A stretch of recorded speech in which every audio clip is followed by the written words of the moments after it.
2, 3. And then I know. And then you go like that. Assalamu alaikum.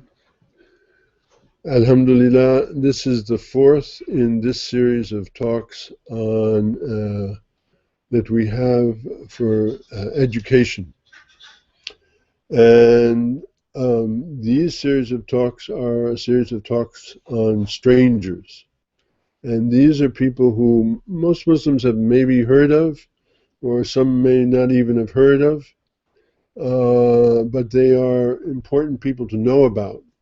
And because most people don't take the time really to study, they're working and so on and so forth.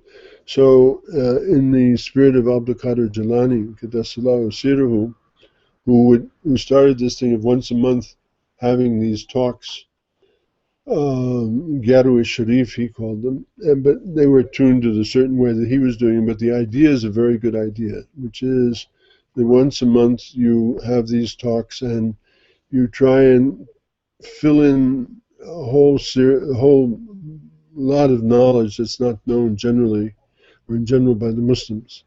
And that's a possibility to get that thought and to understand things you wouldn't understand otherwise. And so we've done 5 years of this. This is the 5th year of it. And usually, alhamdulillah, we've been blessed by having a number of guest speakers, but we've had one other speaker besides myself who's always consistently come, and that's Sheikh Ahmed Abdul Rashid. And unfortunately, he's not able to come today because of some family business, family matter, which takes precedence. And so he won't be here, but he has sent us a clip of his, and we'll put it on the site, and then that will enable you to know what his thoughts, briefly in any case. It's pollen season here in Virginia, so you'll have to forgive me. His thoughts are on this subject today. And before, of course, we begin, we will have a reading from the Quran from Sayyid Ahmed Mu'tada, inshallah, who will be reading from Surah Al-Imran, because there's certain passages in Al-Imran that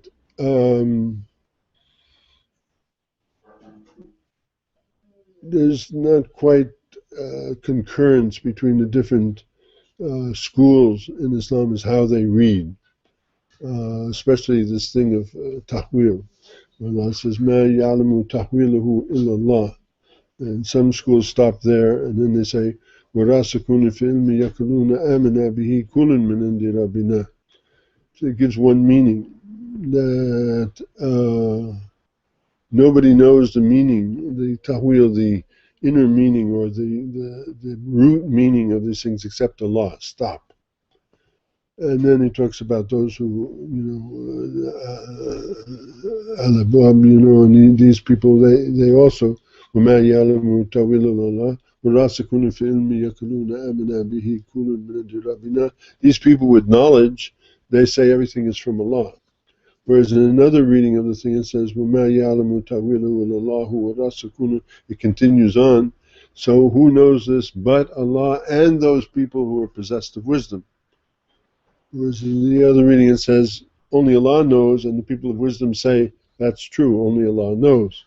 And you see the difference between the two of them. It means that certain kinds of knowledge can only be had by Allah, and then these people who are very trained and knowledgeable people, they say that that's true. Whereas the other reading says that وَمَا يَعْلَمُ تَأْوِيلَهُ إِلَّا اللَّهُ وَالرَّاسِخُونَ فِي الْعِلْمِ. And those people who have that knowledge also can understand this ta'wil. Ta'wil means to take things back. And in the school that we're talking about, which is the Ismaili school specifically, they place a lot of attention, as do actually Sunnis and Shias both, in ta'wil. Ta'wil is like taking things back to their root meaning, So this is what by and large what Sayyid Ahmed will be reading in his mellifluous way for you all. But that's why he chose it. Actually, he came today and we talked about it, and he told me he had chosen it for this reason. So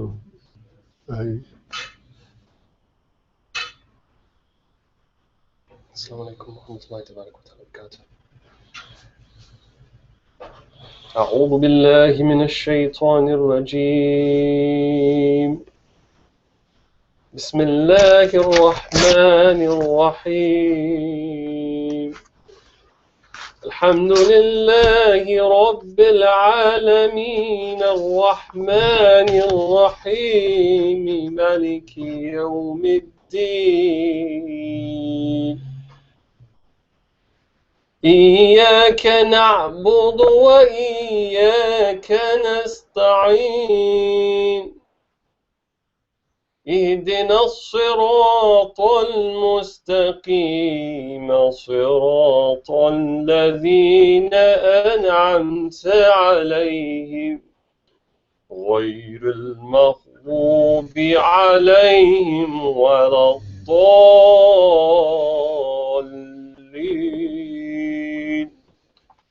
آمين. بسم الله الرحمن الرحيم. ألف لام ميم. الله لا إله إلا هو الحي القيوم. نزل عليك الكتاب بالحق مصدقا لما بين يديه وأنزل التوراة والإنجيل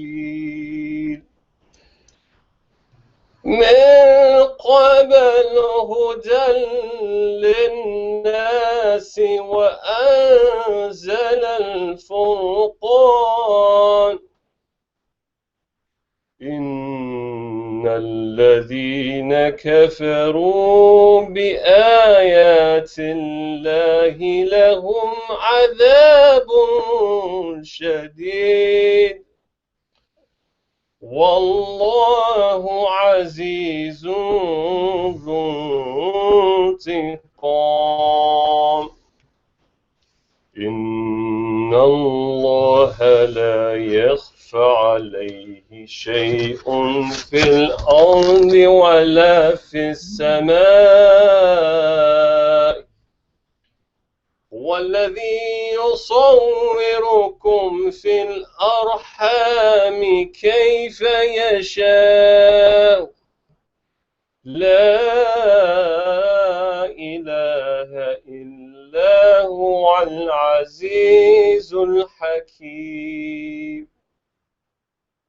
هو الذي أنزل عليك الكتاب منه آيات محكمات هن أم الكتاب وأخر متشابهات.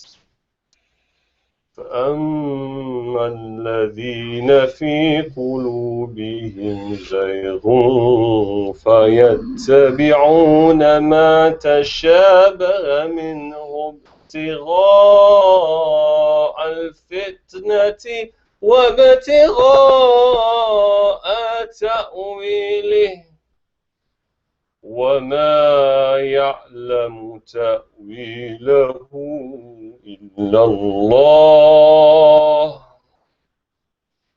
وما يعلم تأويله إلا الله والراسخون في العلم يقولون آمنا به كل من عند ربنا وما يذكر إلا أولو الألباب. ربنا لا تزغ قلوبنا بعد إذ هديتنا وهب لنا من لدنك رحمة إنك أنت الوهاب ربنا إنك جامع الناس ليوم لا ريب فيه إن الله لا يخلف الميعاد صدق الله مولانا العظيم وصدق رسوله النبي الكريم اللهم صل وسلم اللهم نسمع محمد جزاك الله خير سيدي.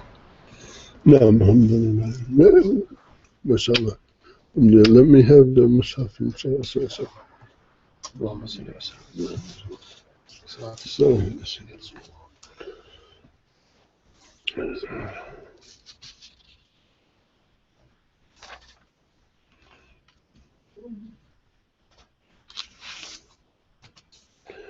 So alhamdulillah, again, this is the reading concerning Al-Imran, and as our brother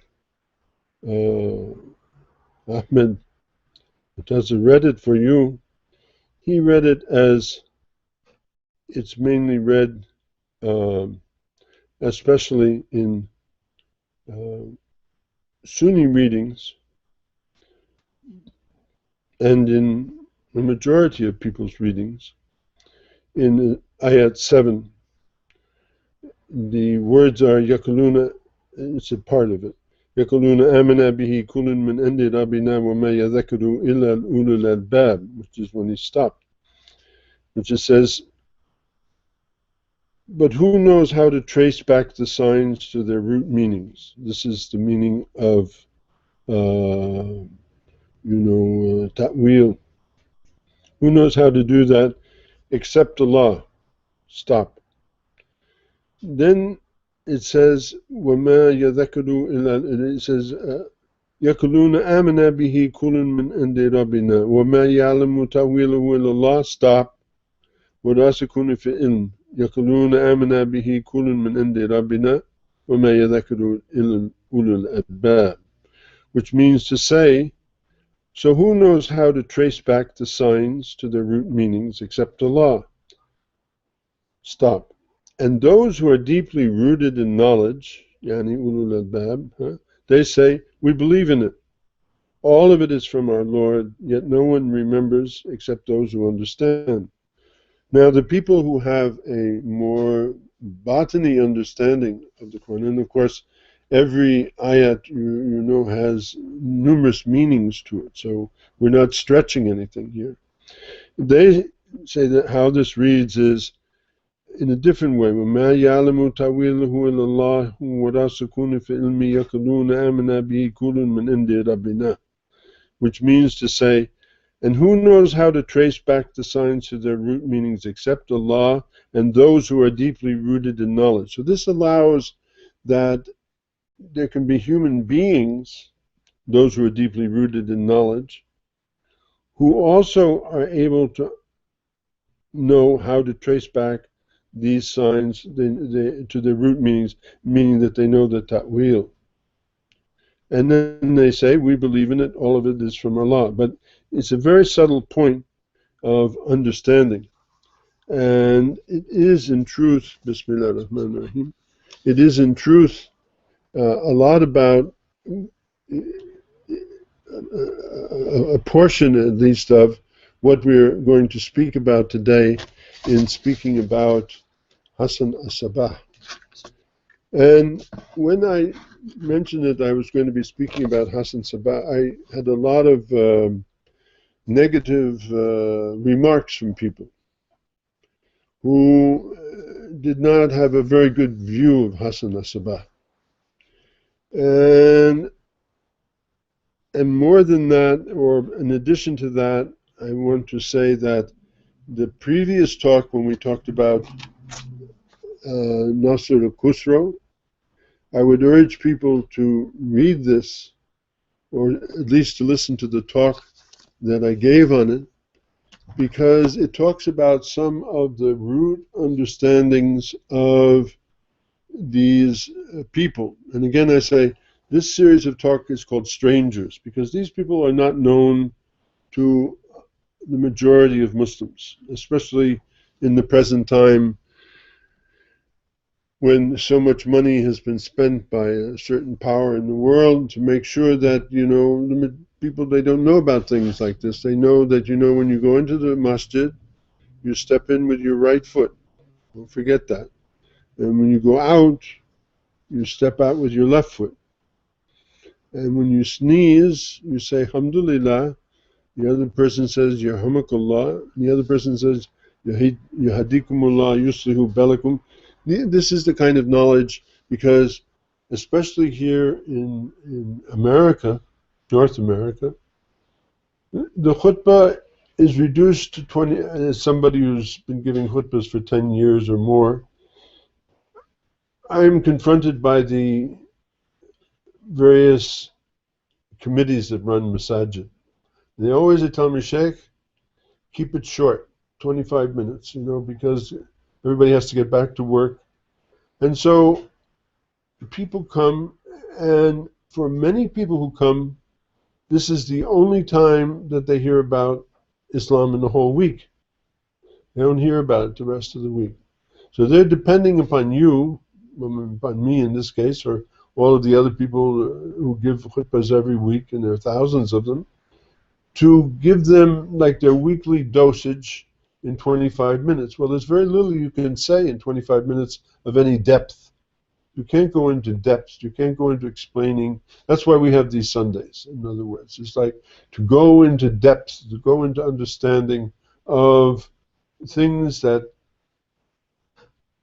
people get in like little bite-sized tablets, or little tiny little dosages, right? So you need time to understand. You need to be able to develop themes and understand them. So we've devoted, for the last 5 years, tried to a Sunday every month during the academic year, in which we go into different subjects, and we usually have guest speakers. As I said, Sheikh Rashid can't be here today because of family situation, but we try to go into, in depth, some of this understanding. So one of the things that's not well understood either by Sunnis or by Shia or even by Sufis are the understanding of the Ismailis, who usually they say they're a sect, quote unquote, a sect of Shia. That's how they're known. And that's because of that they're descendant from Ja'far Sadiq, alayhi salam, and his giving the nas, or the permission to be the next imam, to his oldest son, Ismail, who died before he died, but who had a son, who he in turn had given the nas to. And these people accepted that. These are Ismaili people. And Ithnashri people who accepted that when his son Ismail died, his father Ja'far Sadiq alayhi salam gave the nas to his other son Musa. So there you have the split between the Ithnashris and the Ismailis. That just describes, what happened. But again, I would hope that you would read from this, because I discuss. You see? Can you see it? So you can understand. Those are available from our website. You can understand a little bit of the depth of what this is, because it all comes down to a question of authority. All of what we're talking about comes down to a question of authority. And what I mentioned earlier, way back when I was in the first one that we spoke about, of course, was Al-Khidr, Sidna Al-Khidr. What was difficult for many people to understand about Sidna Al-Khidr alayhi salam is that Musa, alayhi salam, who was a prophet, he was the prophet of his time, and he's one of the 6 prophets, great prophets, ulul azm. This man, who is a stranger, who he meets at a place where 2 rivers come together and so on and so forth like that, under the instructions of Allah, tells him things that he doesn't know. So how is it that a prophet, who's the prophet of his time, that this man can come along and tell him things he doesn't know? He's the prophet of his time. He's the Muhammad of his time, sallallahu alaihi wasallam. He's the Isa of his time, alayhi salam. He's the Ibrahim of his time, alayhi salam. He's Musa, alayhi salam.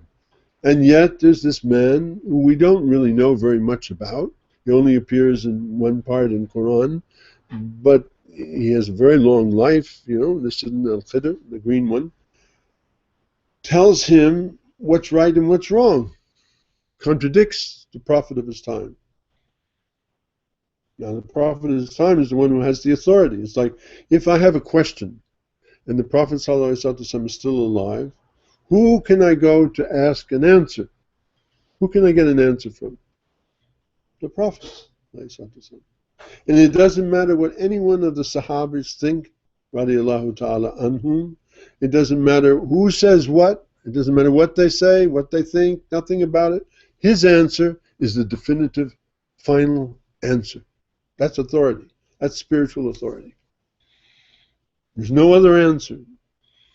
There's nobody who can say, but I like this. No, sorry. Final, finished. But what happened? He says, I'm a man, under Allah's instructions, he says, I'm a man who walks in the marketplace like you. In other words, I'm a human being. What does that mean to be a human being? I die. Everybody here will die. Everybody in the world will die sooner or later. That's the way it is. They die. Then what happens? He's a man, he comes and he has brought this Quran, and then he dies. And he hasn't explained by any matter of means everything in the Quran during the course of his life. It's not possible. Because there's questions maybe that nobody even thought of, right? But people still have those questions. So now he's dead. And of course we know, وَلَا تُكُلِّ مَا يُقْتَلُوا فِي سَبِيلِ اللَّهِ أَمْوَاتٍ بَلْ أَحْيَاءٌ وَلَكِنْ لَا تَشْعُرُونَ. Don't say that those who are in the way of Allah are dead, they're living, but you do not know how. Of course, Muhammad ﷺ is perfectly alive today, but in a spiritual sense. He's not somebody you can go and talk to and say, Ya Rasulullah, what do you say about this? We can't do that. He's gone. Now we know about the Prophet ﷺ that any time that somebody would come from a village and express their interest in becoming a Muslim, that when he returned to the village, the Prophet ﷺ would send one of the Sahaba, radiallahu ta'ala anhum, to accompany this man back to his village, to explain to him how to pray, how to make tahar, how to make wudu, how to pray, how to fast, what was zakat, how it worked. It was how to be a Muslim. Because usually when a man would go back to his village, people in his village would also become Muslim. They have to know what to do. So in other words, he's not leaving, like in many of these dawah programs they have in America today. Somebody says, Ashhadu an la ilaha illallah, Ashhadu anna Muhammad Rasulullah, and that's it, they leave him alone. And the poor person, is left not knowing what to do exactly. He tries to read books and that, but you need somebody to help you step by step of the way. And the Prophet ﷺ knew that, so he would send somebody, knowing that, with that person back to their village to help them. So he's concerned, in other words, because that's what he says, that he's concerned about us. So he's concerned about us in that way to make sure that the person knows what to do. In the same way, if there was a ghazwa, a battle or a thing like this, when he would appoint the generals, the leaders of it, he didn't appoint just one. he'd very often appoint 4 or at least 3. Why? Because one of them might die. So you need somebody else who can be the leader. Not the leader because he thinks he's the leader, but because Prophet ﷺ says, you're the leader. But he might die. So then there's a third backup. It's like the servers in the server farm. You have 10 backups. Well, he had 4 backups. Then you have somebody else, so that there would be somebody there who had authority. That's what authority is. Now he dies, and he knows that he's going to die. When he makes al-Hajj Widayat, he knows that he's going to die. Because this is the year, remember, he reads with Sayyidina Jibreel alayhi salam, he reads the Quran 2 times. He spoke to Fatima alayha salam, and he said, I think I'm going. He spoke to some of his companions, he thinks he's going. So he decides to make Hajj, because he never made Hajj. That was the only Hajj he ever made. Okay? And when they're on, Bismillah, Jabal al-Arafat, he gives the khutbah al-Wadaya. He gives the talk, his final talk. Okay. And he basically, if you read this, he runs through all of Islam and he explains it all over again in very simple terms. Very complete. But now they leave Arafat, they leave Wadi al-Arafat, and they return back. They're going back to disperse to their various places. And on the way, he has wahi. And the wahi basically tells him, you didn't tell him everything. And if you don't tell him everything, so what did you tell him? So when he gets to this place called Gadr al-Kham, which is a swampy area where everybody used to stop and water their camels before they would go their various ways, he orders the Sahabi, radiallahu ta'ala anhum, to pile up saddles, and he piles up these saddles, climbs up on the saddles, tells Ali to come up, alayhi salam, on the saddles with him. He grabs his right hand, he holds his right hand up in the air, and he tells the people, whose Mawla I am, Ali is his Mawla. And all of the Sunnis and the Shias, 126 sources, agree with this hadith. Nobody disagrees with it. The only disagreement is, what does he mean by the word Mawla? And so you have lots of, because Arabic is a very subtle language and has lots of meanings to it. They say, well, it means his friend. Well, I mean, or they say, as though, the people don't know by now that Ali is his friend, or they say Ali is just returning, alayhi salam, from a battle in the Yemen, and there was an argument about who got what, from the spoils of the war, and they felt that Ali was not fair about it, so he wanted to reassure everybody that of his confidence in Ali. That's what some people say. Or everybody knows what Mawla is. A Mawla is, if I want to go from one place to another place and I have to go through enemy territory, I take a Mawla, which is somebody who can ease my way through this place because he knows the people who live there. In other words, a protector. So whose protector I am? Ali is his protector. Whose friend I am? Ali is his friend. Oh, but everybody agrees about the hadith, not exactly the meaning. But as what I'm suggesting and what many people believe, that when he says that, what he's saying is that Ali is just the way that when I send somebody back to the village, I'm going to send somebody to keep teaching you. He says, he says in another hadith, he says, he is like Harun to me. I'm like Musa, he's like Harun to me, except that he won't prophesy. So because wahi is finished. Another ayat in the Quran, Allah says, that he is khatam al-anbiya, he is the seal of the prophets. So prophecy is finished. So it means there's no further prophecy. Muhammad sallallahu alaihi wasallam is khatam al-anbiya, and there is no prophecy after. So what is there? Well, there's walaya, because he says, whose Mawla I am, Ali is his Mawla. Right? What is another meaning of walaya? Is one who can explain things. So he's not going to leave us. Why would he leave us? He only was with us for 23 years. Why would he leave us not knowing? It's like It's like the thing I often say, it's like astrophysics. I have a book, 900-page book on astrophysics. I give it to you. I'm not an astrophysicist. I don't know what it means. I don't know what it means. I know the and of and but and if and why and where and so on and so forth. I know the meanings of these words. I know what these words mean. But what is the meaning of astrophysics? I don't know what's the meaning of astrophysics. That's simply a worldly book. Al-Quran is much more than a worldly book. It's the only artifact, if you think about it, that we have that comes from outer space. It comes beyond, further than that, it comes from beyond time and space. It's a heavenly book. You might say that Torah is a heavenly book. You might say that Injil is a heavenly book.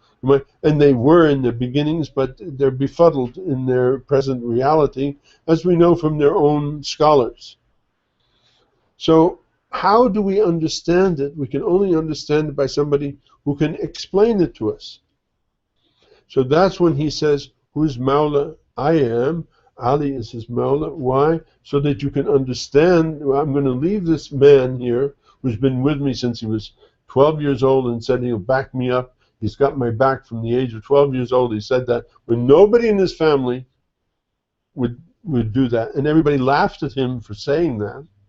Who grew up in his house, who married his daughter, who had his grandchildren, Hassan and Hussein, peace be upon them both, who he loved immensely. This is the man who knows, when you live with somebody, my daughter is here today, and, it's her birthday, mashallah. And, she knows me better than, any of you know me. Because she's seen me day in and day out and night in and night out. She's seen, everything that I do. I mean, there's nothing that's, basically almost nothing that's hidden from her. Who would know me better? Ahmed know me better? Ahmed is a good friend, or Ilgis know me better, or like that somebody, or Sayed know me better, or like this. They come and visit me. They're friends of mine. I love them, and so on and so forth. But they don't know me. They can never know me in the way that your child will know you. Here's a grandfather. How many grandchildren you have? 10 grandchildren. You see?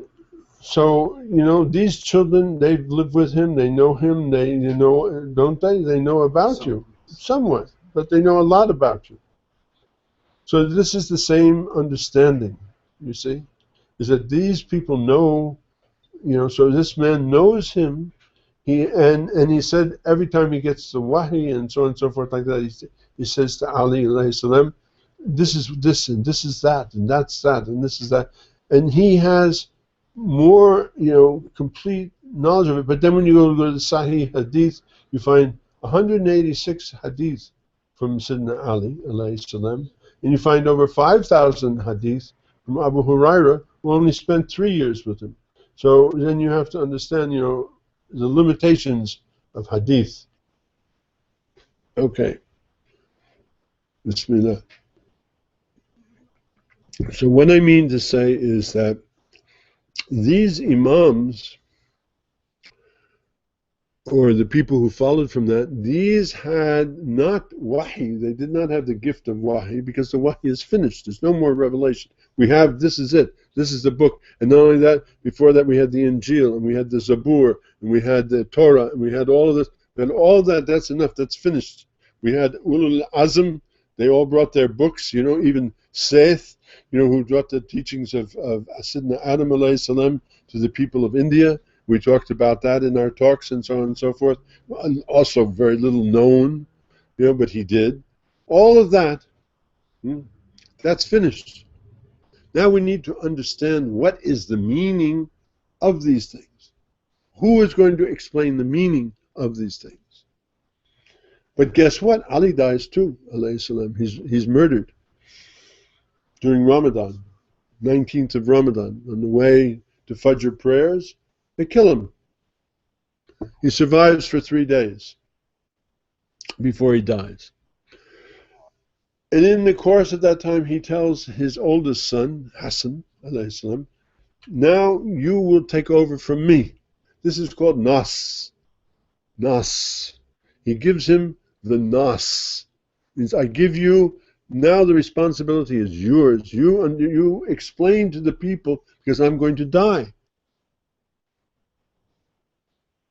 In the meantime, he lives another numbers of years. And in order to continue the teaching like that, he makes a peace treaty or a pact of non-aggression with Muawiyah. So Muawiyah continues what he's doing up in Damascus, and he keeps on this teaching. Because all those years, 26 years, that Abu Bakr and Umar and Uthman took care of the social affairs of the community, Ali taught the people the meaning. Taught the meaning. Then Hassan spent another, I don't know exactly, 10 years or so, teaching the meaning. So there was 36 years in which this was taught, and then he was poisoned. But before he died, he told his brother Hussein, I give you the nas. So then Hussein has the nas, and he taught for some years, and until finally the son Yazid of Muawiyah decides that he wants to run the entire show, contrary to the deal that was worked out with Hassan alayhi salam, and he demands the bay'ah from Sidna al-Hussein. And Sidna Hussein said, how can I put my hand in your hand? This guy was known as a drunkard. This guy was known as a horse butter. You know, all these things. It's not possible for me to put my hand in your hand. You know, it's not possible. He said, if you don't do it, I'll kill you, basically, which is what he did.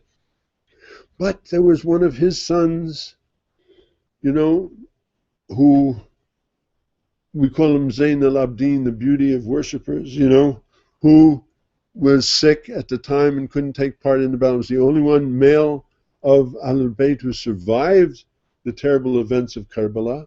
And he gave the nas to him. In turn, he gave the nas to Muhammad Bakr, who in turn gave the nas to Ja'far Sadiq. So that there would be somebody to explain, somebody who is authority. What do I mean by authority? Okay. Here we have, let's say, two Sunni madhabs. These are madhabs, two Sunni schools. One of them says if you want to divorce your wife, you tell her, talaq, talaq, talaq.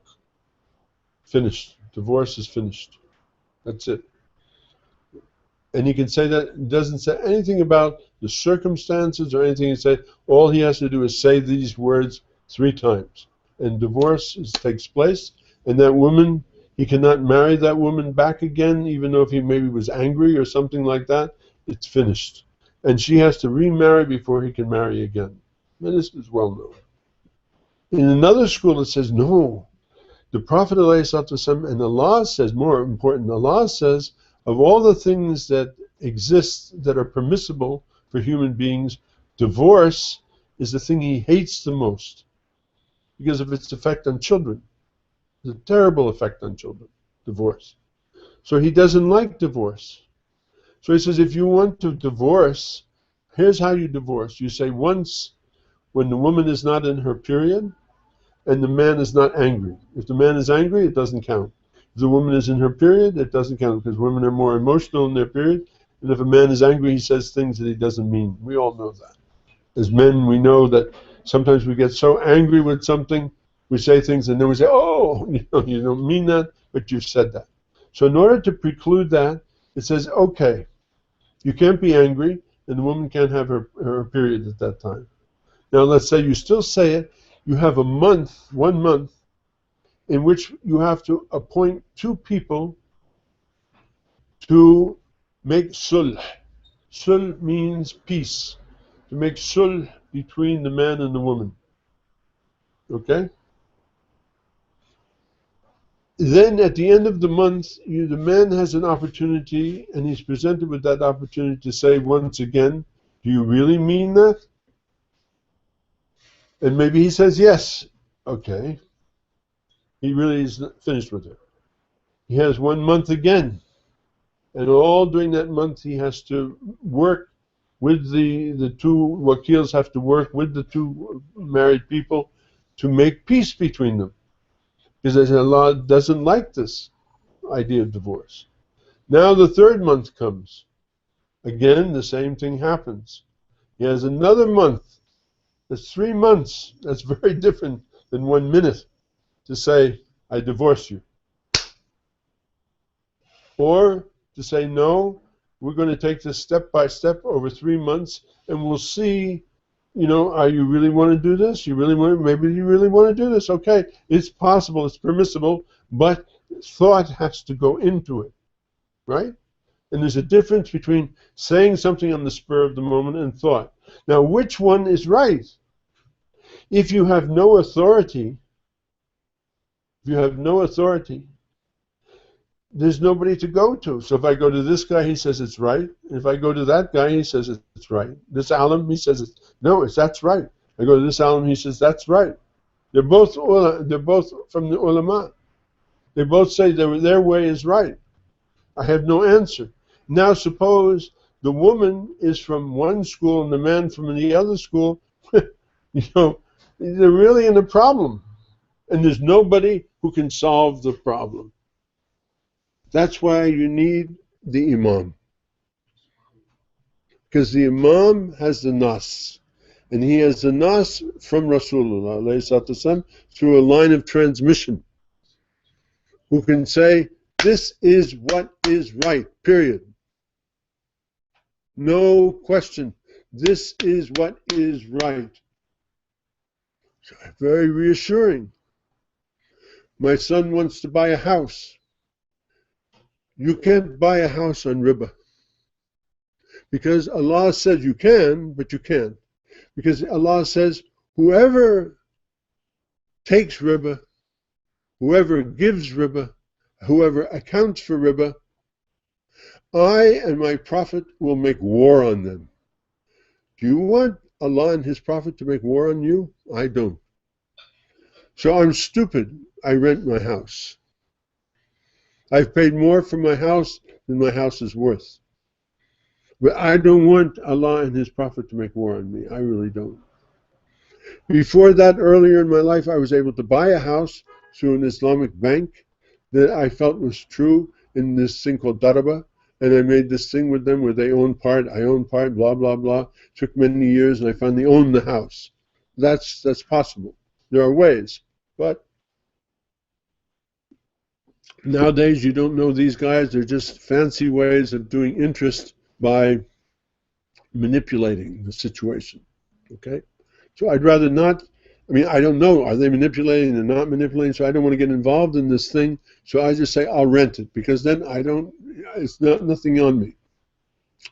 My son comes to me and he says he wants this house and he wants to buy it. And there's this man who used to be at UVA, I won't mention his name, who is a law student, a brilliant law student, and also a student of Islamic law. And he says that when you live in Dar al-Harb, that is in not Dar al-Islam, but Dar al-Harb, that there is a part of the law which is called daruri, what's necessity.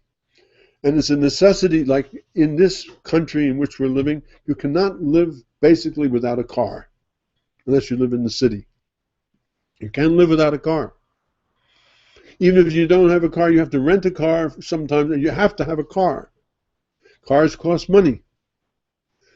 If you want a car, most places you buy it on time. Haram.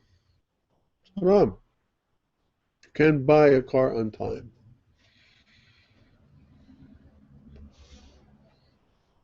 But he says, no, you can. Because in this law in Dar al-Harb, in the land of non-Islam, where you have to have these things, you are at a disadvantage to the non-Muslims who can do this thing easily. And so, you know, because it's ridiculous. I paid more than twice the value of the house that I live in by renting it. The years I've lived here in America, since I came back here. My son said, you're stupid, Dad. By all the money that you spend, you could own that house twice over. Better I pay interest, right? Because it's allowed to me in this Dar al-Harb to pay interest, right? Because it's a necessity, it's daruri for me to have a house and a car and so on and so forth? And why should I give this Christian my money? Why should I give this Jew my money? Why should I give this non-believer my money? Why should I give it to them? And get nothing from it? Impossible. Who's right and who's wrong? Who's right and who's wrong? Where will you get an answer? You can't get an answer. You go to this alim, he tells you this. You go to that alim, he tells you that. This is the situation. So all of this discussion here of Nasser Khusro and Hassan Sabah and the Ismailis and all of the things comes from the time of what attracted me to it and why I bothered to go into this thing in this period of talking about strangers, is that the Fatimid people, first of all, if you follow the Ithna Sharia, they're in exactly the same place as the Sunnis. Now, I'm sorry, I know that there are people here who are Ithna Sharia people, but they're in exactly the same position as the Sunnis. They have no imam. There's no imam. Imam is ghaib. No imam. And the ulama, the marjia, and all these people, they don't really want the imam ghaib to appear because they're out of a job. Right? There's lots of money on khums, my friends. There's lots of money in all of these things. There's lots of things that go on. So, Ithna Sharia, whether they call you Shi or you call you Sunni, they're both in the same position. Because why? There's no imam. There's nobody that they... Where can an Ithna Sharia go to find it? Well, Imam Khomeini, radiallahu ta'ala anhu, in his thinking, mashallah, came up with Wilayat al-Faqih, and he said, well, you know, the smartest of us, ulama, he deserves to be the one who's in charge. That's the closest that they can come, assalamu alaikum, that's the closest that they can come to having somebody who can give them an answer. But and again, his answer is only based upon two things, right or qiyas. In other words, qiyas means it's the time of the Prophet ﷺ. The Prophet ﷺ, when he goes someplace, he goes by camel. And sometimes he wants to keep on going. So it comes a time for Zuhr or Asr or something like that. He prays on the saddle, and he stays on the saddle, and he rides on his horse, on his camel. Right? Well known. Now it's the year 2014, and I'm going to wherever I'm going to. Long way away. 14 hours in the seat. It's how I have to pray. What can I do?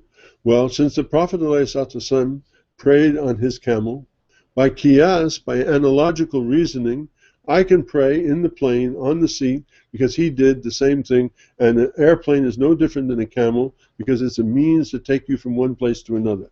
Right or wrong? That's qiyas, analogical reasoning. That's how, that's the authority, the only authority. One thing, can you eat pig? Any Muslim eat pig? No. Well, maybe, like if he's dying or something like that, maybe he could. But 99.9999% of the time, he cannot eat pig, cannot drink khamr. This is forbidden. So we have the answer, we have authority. The authority is based upon what? Quran. No question about it. Right? So we have an authority. But not all things are as simple, like this question of these other things are as simple to understand. And if Rasulullah ﷺ was alive, I'd say, Ya Rasulullah, what about such and such and such and such? And he'd say, son, you know, this, and that. And that's the answer, period. You know, there's no second person I'm going to go to, or third person, or fourth. His answer is the answer, period. But he's not alive. So, you know, I mean, maybe I see him sometimes or like that, alhamdulillah, but I haven't had a chance to have a long talk with him, especially about these problems that I have, questions in my life. So where do I get an answer? So the Shi'i and the Sunni both believe that they have solved the thing, but then they run out of imams, because the last imam, the son of Al-Asqi, alayhi salam, he goes into seclusion. Who of all of the Ithna Ashari can go and ask, the Imam the answer to the question. Maybe there's somebody who is a very big wali, maybe he can, but the generality of people who are living in Tehran or living in Qum or living in Isfahan or wherever it is that they're living, there's no Imam for them to turn to give them the answer to their question with absolute authority. No. They can give it according to Qiyas or according to Rai, according to their opinion. Their opinion is based because they've studied all of their life, their ulama. They know more than me, they know more than you, and so, their opinion is valuable. But it's just an opinion. It's just their opinion. They're a human being. Who are they? They're nobody. They're a human being just like you and me, except they studied more than you and I. So you see, this is the problem that the Sunnis, what they have done, they argue with the Shias. They say, you made these Imams to be masoom, that they're infallible and so on and so forth. But they've made their community be infallible. To the Sunni, the Ummah is infallible. Why? Because they bring the hadith that my community will never agree upon something that's wrong. So if they will never agree, it means that what they do is right. So the same thing that the Nashri Shi'i give to their Imams, and that the Sunnis yell at them for doing, and saying that they're masoom, and that they're correct in what they're saying, the Sunnis do the same thing. They say, the Ummah is masoom. What's the difference? You see? All these people shooting each other and killing each other for nothing. Because in the end, they for other reasons, not for nothing, but for other reasons. But this is the situation people are confronted with. So as I say, like for my life, I'm in my 70s like now and like this, and I've lived a long time, and I went along, and then finally one day I saw this thing: whoever dies without knowing the Imam of his time dies in ignorance. I don't want to be ignorant when I die. I spent a long time living. Why should I want to die ignorant? I would like to die with knowledge. So if I want to live with knowledge, I have to know the Imam of my time, somebody who can give me the answer without there being this or Rai or Qiyas or like some or this, like you say, well then there's the hadith. Well, yes, there's hadith and people but just what I said, we talked about Ghadr al-Kham. 126 people agree about Ghadr al-Kham, but they have very different ideas what it means. Very difficult to understand. The Sunni says, well, wali means one thing. The Shia says it means another thing. So what do you choose? You choose this or you choose that? Then you're choosing based upon what? Your opinion. No definitive answer. This is the problem. There's some people, they're content to live their lives with no definitive answer. They say, okay, that's all right. It's good enough. Enough is enough. Okay. But some people say, no, I really want to know. So, now, these people, if you follow the Nashris, they come to the end of their line with Hassan al-Askari, alayhi salam. That's the end of the line, because then Imam al-Mahdi is gone. We don't know where he is. We can't find him. We can't talk to him. He left some people. We talked to them for a while. Then they were gone, and we're left with the same problem that the Sunnis are. There's no definitive answer. But these people, the Ismailis, they say no, because Jafar Sadiq, alayhi salam, named Ismail to be, he gave him the Nas, and then he gave it to his son Muhammad, but his father took it back when he died because he gave it to his other son, Musa, who's still alive, but then the question becomes, can the Imam take back what he gave? In other words, if I give somebody the Nas, and then of course Ismail gives it to Muhammad. Now Muhammad thinks he has the Nas, and suddenly this is all withdrawn by their father, Jafar Sadiq alayhi salam, who gives it to Musa because Ismail is dead. A split in the line. Okay, but one thing goes on, and it continues, and they keep count of it, and they know who is the imam and the imam and the imam and the imam and the imam and the imam. So they have a list of people, and they have generation after generation after generation, where he's not in obscurity, he's not missing, he's not in occlusion, he's not in seclusion, he's not someplace else. You can find him and you can talk to him. He's known. There's some generations that people are after him because nobody wants there to be an imam, because there's too many vested interests. Unfortunately, people are not pure.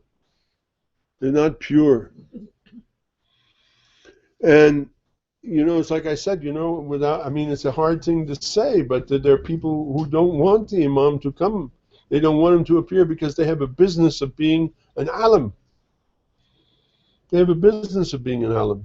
When the imam is here, what do we need the alim for? What do we need the ulama for? We don't need the ulama. Finished. Here's the imam. What do we need the ulama? We need them to tell us, you know, because they've read all the books and they know all the things and they can give us all the answers. But that's just out of their thinking and their minds and knowledge and studying and everything like that. The imam doesn't need that. The Prophet didn't study any books. He was Ummi. You know, I mean, I'm sure that the Sheikh of Azhar knows more than the Prophet ﷺ in terms of books. He does. But whose word would you take? The Imam, the Prophet ﷺ, what he has to say, or will you take the Sheikh of Azhar? If both of them are sitting here, here's the Prophet sitting here, ﷺ, and the Sheikh of Azhar is sitting here. Whose opinion will you take? Sheikh of Azhar? Over the Prophet ﷺ? I don't think so. But he's read all these books. And he knows all these things. Well, so what? He's the Prophet. Right? So you see what I'm saying? In other words, that's what authority is. So if you can find how that authority is moved over time, from generation to generation, like I'm a Sufi person. And now, how am I a Sufi person? I'm the Khalifa of my order. How am I the Khalifa of my order? Because my Sheikh wrote a paper, and on this paper he wrote my name, and he wrote his name, and he brought two of his muqaddams who signed it, and it was stamped. And so I have this, like, if you want to have a heart operation, as I've told you before, you can go to a plumber, right? Plumbers deal with valves, leaky valves, and all kinds of things inside of, you know, I mean, he could take care of me, he could give me a heart operation, you know. Or I can go to a cardiologist. The cardiologist has this thing on the wall and it says so and so and so forth has finished his boards and finished his rotation and finished everything like that, and he's a cardiologist. Well, I would feel more safe, and like a few years ago they stopped my heart and then restarted my heart. I wouldn't want to go to a plumber to stop my heart, I tell you that. I would go to a cardiologist, you know, who has a license to do that, because he knows what he's doing, right? You understand what it is? Yeah, that's what I mean. And so, like, a lot of people say, well, I'm a sheikh and I'm this and I'm that. Well, yeah, no, prove it. Prove it. Show me your driving. You know, it's like the cop pulls you over on the side of the road and you're driving and he says, give me your driver's license, right? You don't have a driver's license, he arrests you. Driving without a license, right or wrong? Right. The same thing. You got to have a license. I have a license, so I can sit here. Not because I'm anything, but because my sheikh saw something and he's, you know, helped me along and like that, and gave me his license to do what I'm doing. Otherwise, I should be sitting there. Nothing to do with me, believe me. So this is the situation. So in my studies, in the last few years, I became aware of how important a question this is to solve. How am I going to get a straight answer? How do I know what to do? How do I know, like when my son says, well, I can buy a house, can he buy that house? Maybe I'm wrong, maybe he's right. Maybe the person who gave him the opinion is right and I'm wrong. Indecision. Indecision. So these people continued along, and they had somebody, and then they had an imam, and he was alive, and you could ask him questions. And he didn't very often, you know, see everybody who came to his door and knocked on his door, but he had a man underneath him who he talked to and he explained the things to, and this man would give his things, and he would take his question to him, because otherwise the guy would have no time whatsoever. There'd be 1,000 people at his door every day, right? So he would give answers to that, and that's what we call the person underneath him. And when I gave the talk on Nasr Khusro, you know, I talked about Muayyad Shirazi, Muayyad Fidin Shirazi, you know, who was not by any means the Imam, but was the Hujjah. What do we mean by Hujjah? We use this word Hujjah. What does Hujjah mean? Those who know Arabic, those Hujjah means proof, right? Hujjah, the word, simple word, means proof. You cannot be who you are. I cannot really be who I am until I produce another one of myself. He's my Hujjah. On a simple level. Why? It's like I teach him what to do. Once I've taught him to do what I do, I can die easily. It's okay, because he can take care of it. Because I've taught him. He's my Hujjah. This is the meaning of Hujjah. And it exists on different levels in the Sunni world and the Shi'i world and so on and so forth. But basically that's what it means. So this Muayyad Fidin Shirazi was the Hujjah of the Imam, and he answered the questions, and he was the teacher of Nasr Khusro. And what did these people believe? So then again, all right, now the Prophet is dead, and then we've gone all the way up to Ja'far Sadiq, and then he's gone, and then we've gone through Ismail, and then he's gone, and we've gone to Muhammad, and he's gone, and we have 3 generations underground, Bismillah, because the people are after them, until somebody emerges again, and so on, and this goes on like that. And we reach a point where time does not stop. The thing about wilayat is that whereas the nubuwah is finished, there's no more new Quran. There's no somebody going to come along with a new Quran. Finished. These people, the Sikhs, or the people like, what do they call, Mormons in America, or like that, or people, or they come up with new things. Forget about it. It's wahm. It's illusion, right? Quran is the Quran, final, finished.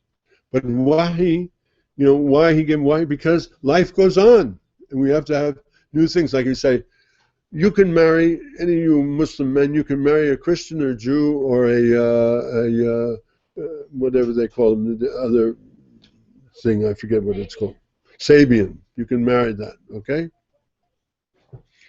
But then one of the marjis says, no, you can't do that. You're not allowed, you can't marry a Christian, a Muslim man cannot marry a Christian woman or a Jewish woman or a Sabian woman. What?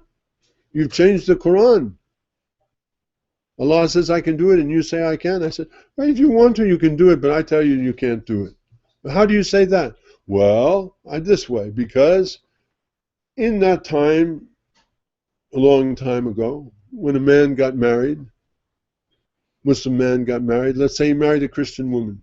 Well, he comes from a family. That was the time of extended families, right?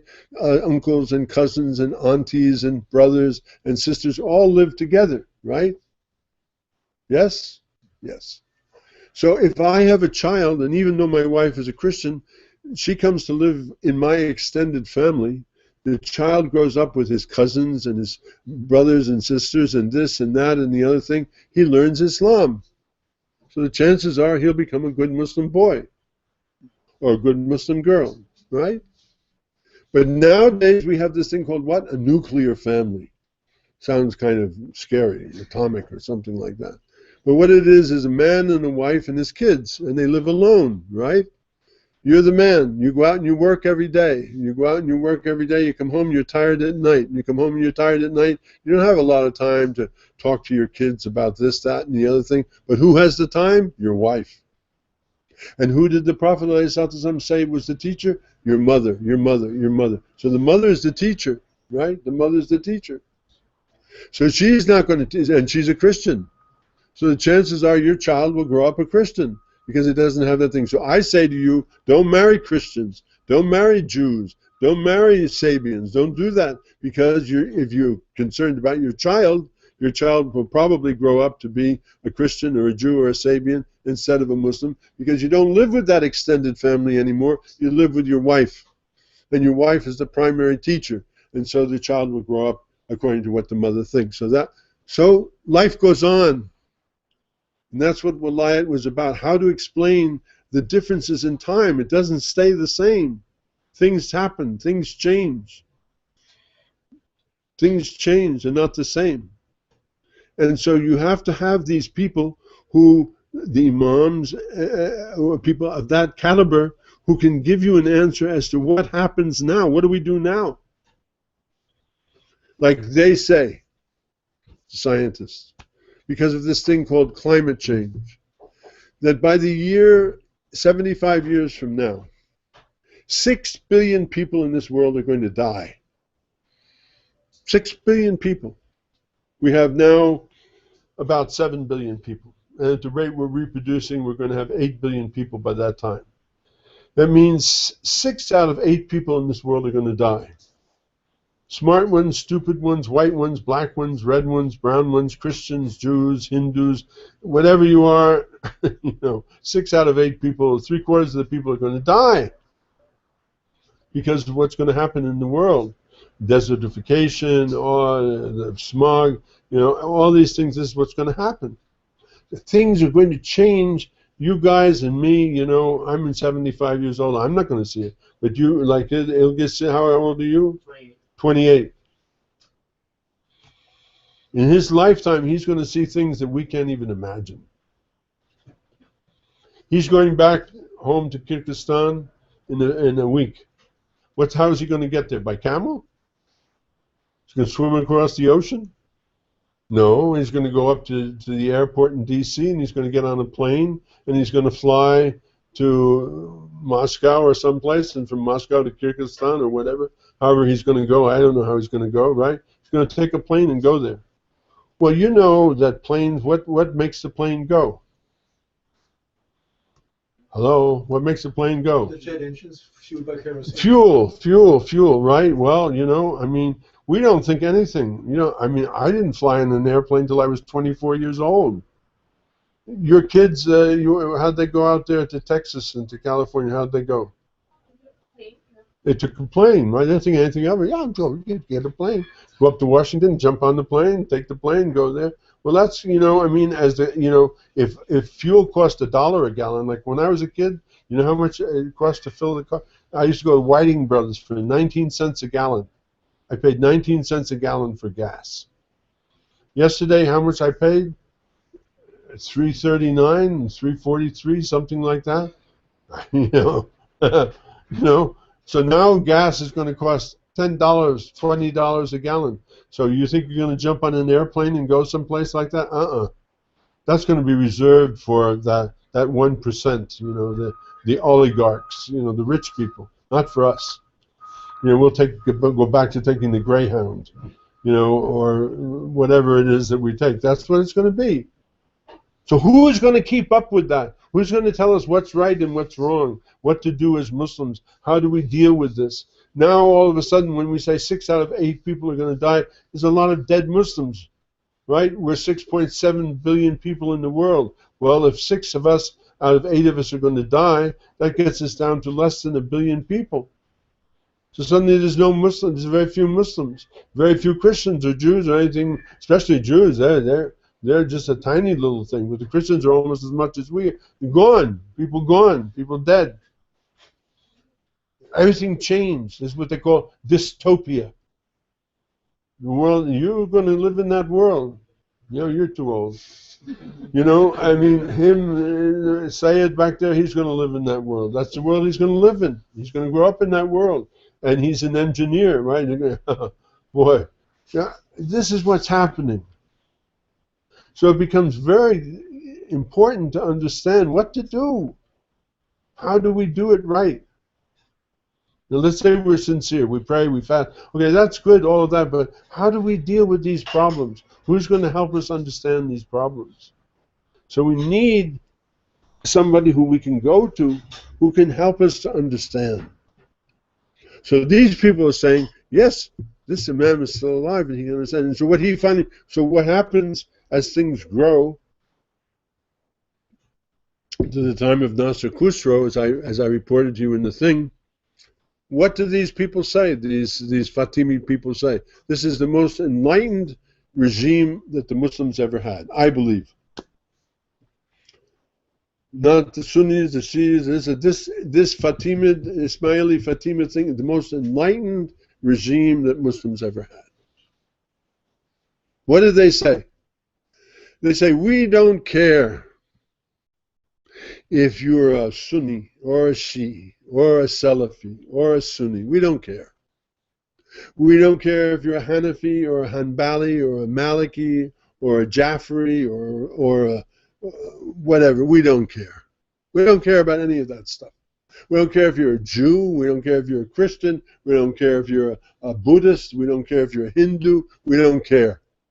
We don't care. These guys went on for 300 years. Most Muslims have no idea of what their thinking is. But I'm here to tell you what, as I understand it, what it is. They don't care. It doesn't matter. What does Allah say? Khalaq al-insan fi asani taqweem. Khalaq al-insan. He doesn't say Khalaq al-Muslim fi asani taqweem. Khalaq al-Sunni fi asani taqweem. Khalaq al-Shi'i fi asani taqweem. Khalaq al-Salafi fi asani taqweem. He doesn't say anything like that. He says Khalaq al-insan. Ma mana insan? Insan. Ma mana. What is the meaning of insan? Human being. Human being. Jew, Christian, Buddhist, Hindu, Muslim, no belief, whatever you are, He created you, all of you, in the best of forms. Khalaq al-insan fi ahsani taqweem. Just as He said about the Prophet sallallahu alaihi wasallam, وَمَا أَرْسَلْنَاكَ إِلَّا رَحْمَةً لِلْعَالَمِينَ. مَا مَعنَى عَالَمِينَ? عَالَمِينَ means كُلُّ النَّاسِ, all of the people. I sent you as a mercy, not to just to Jews, not just to Muslims, not just to Jews, not to Christians. I sent you as a mercy to everybody, even to the dead tree that was in his masjid, who cried because the Prophet ﷺ was no longer leaning on him, and the Prophet got down from the mimbar that they had built to replace it and went and hugged the tree. And he said the tree was crying because he missed me. That was his mercy. He was merciful even to dead trees. Dead trees. This is the situation. This is the thing that has to. Khalaq al-insan fi ahsani taqweem. The hadith. Everybody was born on the fitra. It's only their parents who taught them something else. Everybody, not just some people, not just black people, not just red people, not just brown people, not just northerners or southerners or easterners or westerners. Everybody was born on the fitra. Everybody who is born on the fitra. Everybody. Only their parents taught them to be something else. So parents, you can read environment, whatever you want to call it, taught them to be something else. But everybody was born on the fitra. What is fitra? That is the perfect state of being as a human being. Khalaq al-insan fi ahsani taqweem. That's the ahsani taqweem. That's the state you were born in. What is the people's problems? What is the problem of all people? They have left the ahsani taqweem. Thumma radadnahu asfala safilin. They've descended to the lowest of forms. The lowest of forms. Killers, murderers, corruptors, gangsters, thugs, all of those things. That's the lowest of forms. And then some people try to raise themselves up. Maybe they become philosophers. Oh, that's a step up.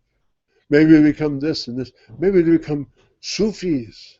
Maybe they become Salafis. What is the problem? What sickness do they all suffer from? We all suffer from the sickness of shaitan. What is the sickness of shaitan? Ana asan minhum. Khalaqani min nar wa khalaqahu min teen. I am better than you are. I'm better than you, you black man. I'm better than you, you Arab. I'm better than you, you this or that or whatever it is like that. I'm better than you. I'm better than you. That's the sin of shaitan. That's what he told Allah. Allah blew the ruh into Sidna Adam. He told him, bow down. He says, I won't bow down. He says, how come you won't bow down? He says, because I'm better than he is. all racism, all this murderous things that go on, everything that goes on, is Shias and Sunnis shooting each other in Syria and everything like that. What is it all based upon? I'm better than you are. I know more than you do. My sect knows more than you do. Da da da da da da da da da da da da da da da da. And all of this is what keeps you from Allah. That you think you're better than somebody else.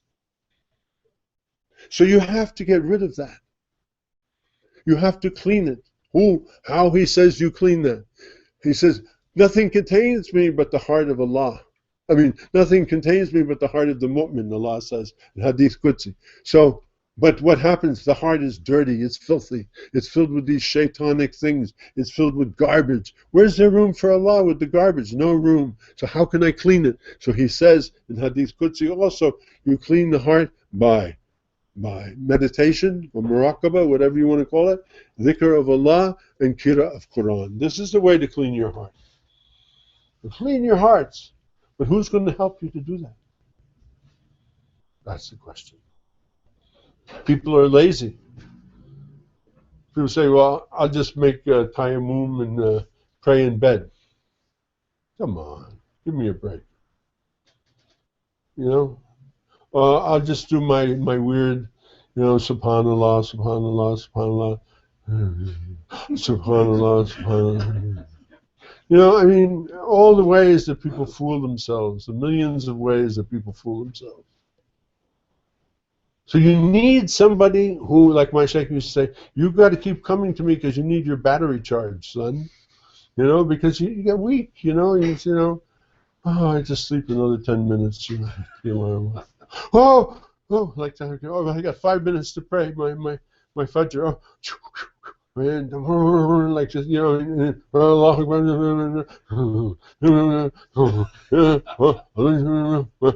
Song. When I make it, I made it. Alhamdulillah. It's what the people do. It's what the people do. So how are you going to reach to that point of returning to this asani taqweem? You have to have somebody who's your teacher, somebody who's your wali. What does a wali mean? Like I wrote my poem, I told you before to my sheikh, oh Murshid, in the garden of my being, you see the flower of perfection. You see who I really am. I needed somebody like that. Because people think the worst of each other. I need somebody who thinks the best of me. Who says, you have a future. You could be somebody. If you'll only do it. If you'll do it, you can make it. Right? And I'll help you. If you really give yourself to it, I'll help you. Because I can see who you really are. But you have to become who it is you really are. You don't even know who you really are. But I can help you become who you really are. But only if you give your undivided self to that person can you get there, obviously. Bismillah ar-Rahman ar-Rahim. So this is the story. So these people said they would build buildings for all the different sects to have their, all the different madhabs to have their schools. We don't care. Fine, teach them to be Shafis, teach them to be Malikis, teach them to be this, teach them to be whatever you want to do, go ahead. And when you come to Juma, we're going to make the Juma an hour long so you'll get something out of it, And when Juma is over, stick around. We have a thing called ta'aleem. Ta'aleem. To teach, to give people ilm. Ta'aleem. Don't go home. Because this is not the world where you have to work on Friday. You have time. Stay here between Zuhr and Asr. You don't need to eat. We're fasters. We fast Ramadan every year. We can go a whole afternoon without eating. Stay here. And the Imam would teach this man, Muayyid, or everyone like that, how to teach. And he'd teach the people for an hour and a half, 2 hours, because it's a climate where time doesn't change the way it does up north or down south, like that. And he teaches them ta'aleem. Okay, now now it's time to pray Asr. Okay. So people want to go home after Asr. You don't want to go home after Asr? You would like to know a little bit more? Let's go to the Imam's place. Dar al-Hikmah. It's called Dar al-Hikmah. The house of Hikmah, of knowledge. Let's go to Dar al-Hikmah. We're going to have a majlis. After the ta'aleem, we'll have majlis till Maghrib. Okay? And the Imam's going to talk. Oh, the Imam. Let's see. Listen to what he has to say. Allahu Akbar. Okay, now it's time for Maghrib. Stay, my friends, and eat. Talk with each other. Communicate with each other about all the things you've learned. You create a community this way of people who are studying, people who are learning, like that. That's how you do it. This is what they did. For close on to 300 years, this is what went on. And they created people, because as the Prophet ﷺ did, he created people who could go places until these are called da'is, people who called people to this. And they would go to different places. But you don't think, like when Nasser Khusro, when he went back home, they tried to kill him. They tried to kill him. Like when I went into prison, I talked about these things, they tried to kill me. When I worked in Dar al-Islam, they tried to kill me. Because they don't want to know this stuff. They don't want to know it. They'll kill you unless you're careful. Be quiet. Don't put your head up too far. Don't become a rock star. Don't do any of these things. Be quiet. Those who have ears will hear. Those who don't won't. Okay? And that's the way. And so that was the way of Nasser Khusro. And they chased him down. They chased him here, they chased him there, they chased him here, he chased him here, and he wound up in Badakhshan. Badakhshan is the end of the world, like I said. Badakhshan is like North Dakota or someplace like that. The end of the world. It's the only place because the people all, like I remember going into a bar up in Colorado or something like that in my old days. Everybody had a gun on. Everybody had a gun on. Everybody was really polite. It's like Yemen. You go to Yemen, everybody has a khanjar, right? Everybody's very polite. Because if you're not polite, they take the khanjar and stab you, But you better be polite, I mean, up in these places up there, they have a gun, right? You're not polite, they'll shoot you, I mean, that's the way it goes, So that's where he was. Badakhshan, end of the world, And he taught there. And he stayed in communication with Cairo from there. And he wrote books from there. And he continued. 3 generations later, Hassan Sabah does the same thing. That's what I'm here to talk about. I've already talked to you about Nasr al-Khusro. And as I say, if you don't know about it and you want to you want to renew your thinking about it, you can find it online, either as a talk, which is one thing, because this is different than the book, or you can find it in the book. But now I want to talk today about Hassan Sabah. And as I told you, when I wanted to talk about Hassan Sabah, people told me, he's a bad man, he's a dirty man. He has, you know about these assassins, hashishin, smokers of dope, they're dopers. And then he'd have gardens. He used to have gardens with dancing girls and houris in it like that. And he'd put these guys in these things, and they, get to hang out with. You can imagine what would happen, and like they hang out with these beautiful girls, and then he'd put them back into their state. And now he'd say, "Go kill somebody," and then when you get back from that, we'll let you go back out into the garden again. I mean, hey, well, a guy would kill for that, I mean, that's pretty good. Be stoned all the time, hang out with beautiful women, that's great, I mean, wow. I mean, that's the story. That's the story. But it's a lie. It's a myth. It's a myth. That's not what happened. That's the Western mind, Boy, when the Westerners first read the Quran and they read about the Garden of Jannah, wow. Oh. You know, that's what they tell the stories about. Why do Al-Qaeda do what this? You know, why did they fly those airplanes in there? Because they're going to have 40 houris in the garden. You know, that's why they did it. You know, they don't mind dying. You know, suicide bombers, they don't mind dying because they're going to have 40 houris, 40 virgins to, you know, at their beck and call. You know, hey, that sounds great. Well, that's, you know, that's the Western myth. That's why they hate us. They'd love to have that too, you know, but they don't have that, so they gotta hate us, you know, for having such a promise. Well, of course, that's not a promise, and that's not the way it is. Anyway, all of that, this is all involved with the myth of Hassan Sabah. So when I come back, yes? You've got another 10 minutes. Yeah, another 10 minutes. That's not much time. But anyway, when I come back and, you know, I really have time, I'm going to give you the talk on Hassan Sabah. And that's what I'm going to do. First, I'm going to tell you the lies. I want you to understand that. I'm going to tell you all the lies that have been told about these beautiful girls and the drugs, and the killings, and why they're lies, and how they got to become lies, and who made up the lies, and what the lies are, and the myths, and half-truths, and partial truths, and everything like that. Because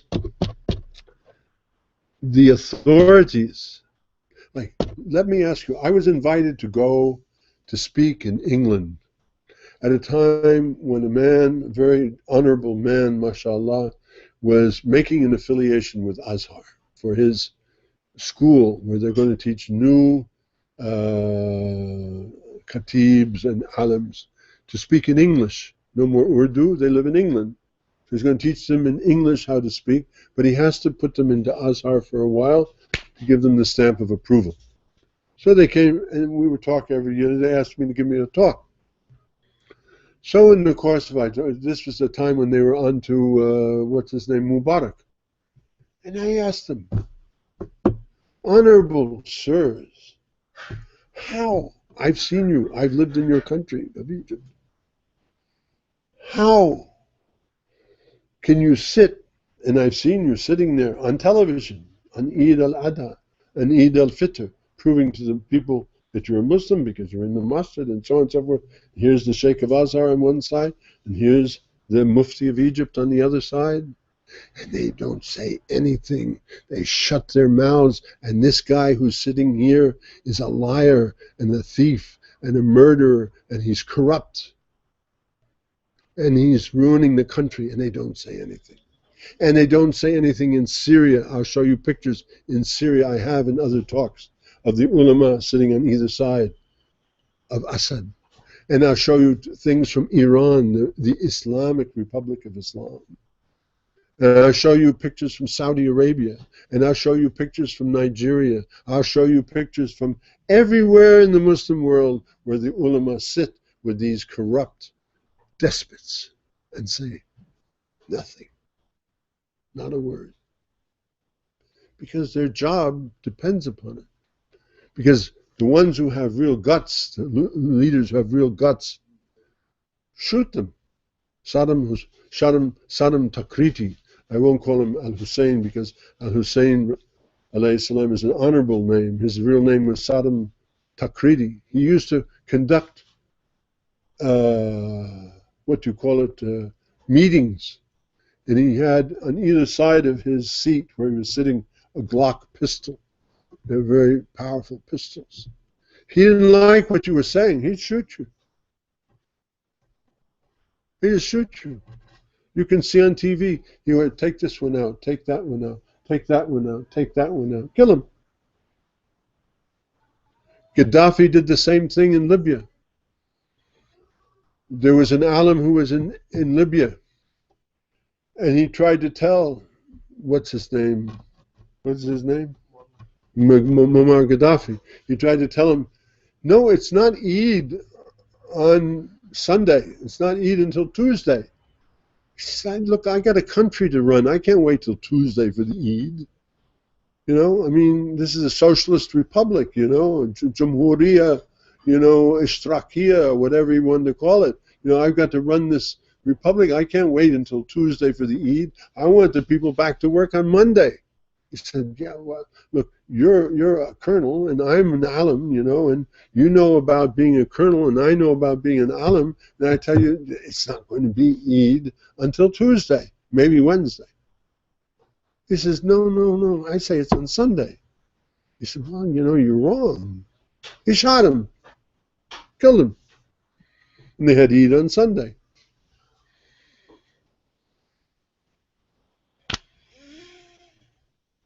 That's the world we're living in.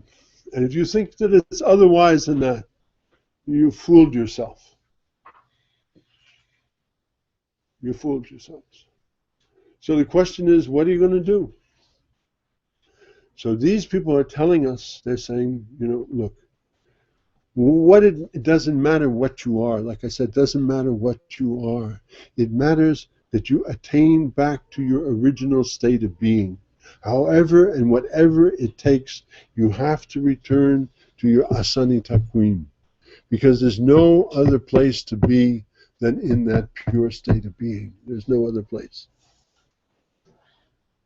And you can't do it for yourself. There's no way. You can read books, you can do lots of dhikr, and you can do that, but in the end, you always need a teacher. And in the end, you need more than a teacher. You need somebody who is absolutely an authority, who can tell you what is true and what is not true, so you don't waste your time doing things that aren't true. You can pay attention to what is true. Okay?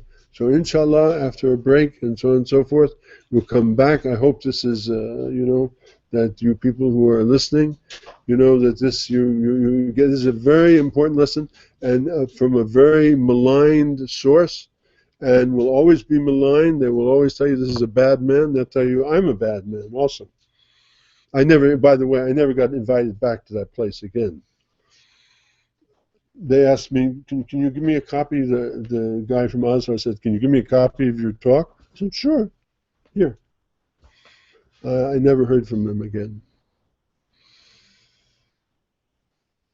Word to the wise. Assalamu alaikum. Wa alaikum salam.